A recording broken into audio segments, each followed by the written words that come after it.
लोकशक्ती टी1 channel मध्ये सर्वांचं हार्दिक स्वागत. आज आपण ढोलकीपटू थोरात साहेब यांची मुलाखत घेणार आहोत. कधीपासून साहेब तुम्ही ढोलकी वाजवता आणि ढोलकीचं जे काय तुम्ही शिकले ते कधीपासून? मी जवळजवळ वयाचा 15-16 वर्षाचा असताना ढोलकी वाजवत होतो. म्हणजे असे साधारण. त्यानंतर मी नंदकुमार तांबे यांच्या पार्टीमध्ये गेलो आणि मग हे मला नंदूभाऊ कडून बरंच ज्ञान मिळालं. त्यांनी शिकवलं का तुम्हाला? त्याने म्हणजे मला ढोलकीचे किती तोड आहे? ढोलकी म्हटल्यानंतर कसं गणगोळ्याचा बाज वेगळा आणि लावणीचा बाज वेगळा. गणगवळणी मध्ये लावणी बाज सरसकट वाजला तरी चालतो आणि गणगवळणीचा बाज कसा असते, गण हा तुटला पाहिजे, गवळण तुटली पाहिजे. कधी 16ला तोडतात, कोणी 12ला तोडतात, कोणी 9ला तोडतात, कोणी 16-32 एकत्र करतात. म्हणजे असं प्रत्येकाचे वेगवेगळे बाज असतात. ढोलकी शक्यतो लावणीसाठीच वापरली जाते ना? शक्यतो लावणीसाठी वापरली जाते. का बरं? त्याचं कारण कसं असतं, ढोलकी हे वाद्य जे कडक वाद्य असतात, त्याचे सूर कडक लागतात आणि कानाला गोडवा लागतो ढोलकीमुळे. दुसरी गोष्ट, तमाशामध्ये ढोलकी चालते. तमाशामध्ये गणगवळण वाजवताना हलगी ढोलकी हा एक जुगलबंदी असते दोन्हीची, आणि ती जुगलबंदी ऐकायला लोकांना चांगलं वाटतं. लावणीत पण जुगलबंदी होती का? हो, लावणीमध्ये होते ना. त्यावेळेस कोणतं वाद्य असतात? 2 ढोलकी नाही, तो लावणीला आता अलीकडं पॅड वगैरे त्याला जोड झालाय ना. पूर्वी म्हणजे लावणीला ढोलकी, पेटी, टाळ, तुंतुन असं हल्ली लावणीला पॅड वगैरे. आता अलीकडे कसं झालंय, आता हा डिस्कोचा जमाना असल्यामुळं अलीकडं पॅड वगैरे वापरतात. त्यावेळेस तसं काय नसतं. 2 ढोलक्या असायच्या किंवा लावणीला ढोलकी, तबलाचा वापरतात.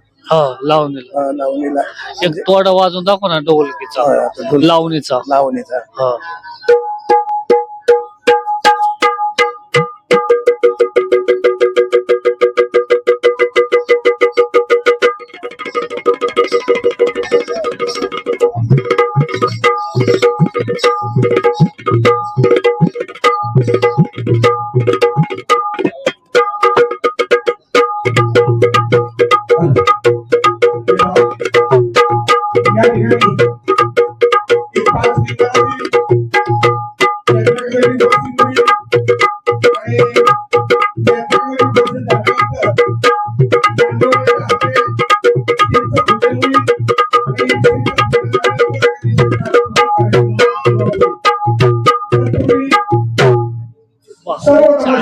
एक नंबर तुम्ही वाजवलं बर का. म्हणजे एक प्रकारे असं ढोलकीतून आम्ही लावणीचं ऐकतो. म्हणजे सुरुवात लावणीची म्हणायची ना.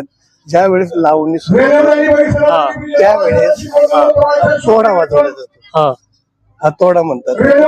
तसं लावणीचं प्रत्येक लावणी वेगवेगळ्या असतात, त्यामुळे वेगवेगळ्या पद्धतीचे तोडे वाजवले जातात.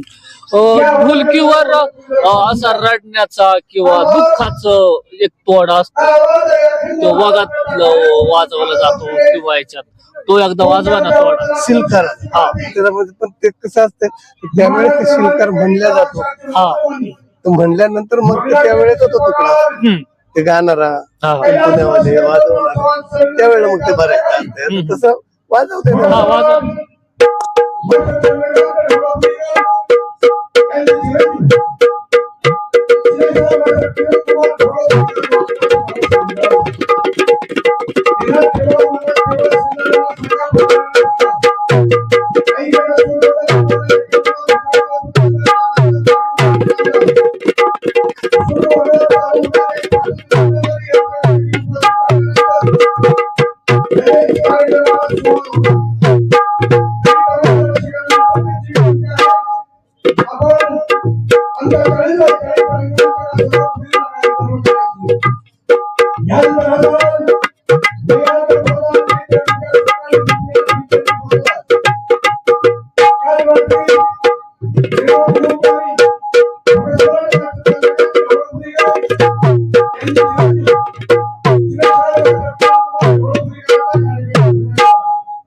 ढोलकी वाजायला जर आता तरुणांना शिकायचं असेल तर ते कसं शिकतील?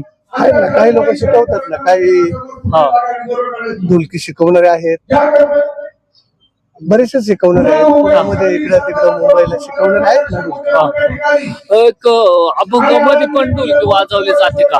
अभंग अभंगात आता अलीकडचं कसं झालंय, जे संगीत भजन आहे कोकणामध्ये रत्नागिरी साईडला वगैरे संगीतची भजन, संगीत भजन हा.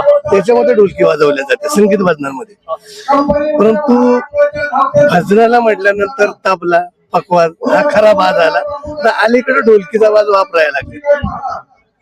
तुम्ही अभंगावर एखादी ढोलकी वाजवली असं नाही, उभा कसा राहिला? अभंगाला वाजवता येते, वाजवता येते, तसं काही नसतं. पण खरा बाज जो आहे ना, हम्म. तो अभंग म्हटल्यानंतर त्याला पकवाजच तबला हा त्याच्यातला बाज आहे. आता ढोलकी अलीकडे संगीत भजनाला वापरले जाते. संगीत भजन, हा, संगीत भजन हा जे- भजनावर एखादा थोडा वाजवायचा. तर भजनाला तो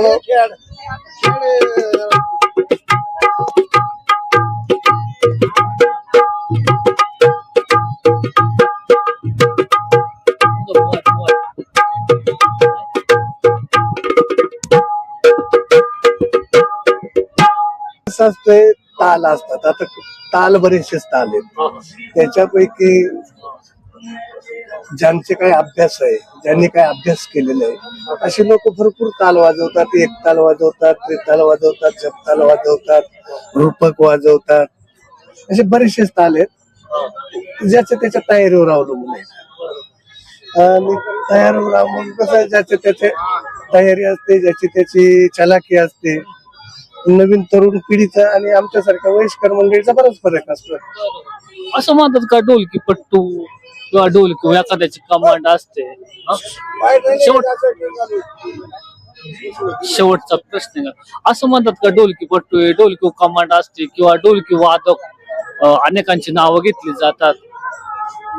तसं काही नसतंय. काय आता काय काय आवडीने म्हणतात, बा ढोलकीपटू आहे, हा ढोलकी वादक आहे, ढोलकीवाला आहे, ढोलकी मास्तर आहे, असे अनेक प्रकारची नाव बोलल्या जाते.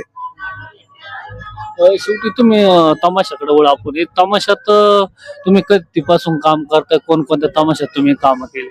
मी बघा जवळजवळ 9-10 पार्ट्या फिरलो. सुरुवातीला नंदकुमार तांबे, नंतर रामचंद्र वाडेकर, नंदा पाटील पिंपळेकर, पांडुरंग मुळे, अजून तो मला वाटतं बोरगावकर कंपनीकडे होतो काही दिवस, कुंदा पाटलाकडे, नंतर आता हे ढवळपुरीकरांकडे. कसं वाटला प्रवास हा तुम्हाला? प्रवास कसा खडतडच प्रवास असतो. तसं जर विचार जर केला तर खडतड प्रवास असतो. तमाशा प्रवास खडतडच असतो असं. परंतु कसं आहे, आता काही वेळेला व्यवसाय म्हणूनही केला जातो आणि काही वेळेला घरची परिस्थितीच्या कारणास्तव माणूस केला जातो.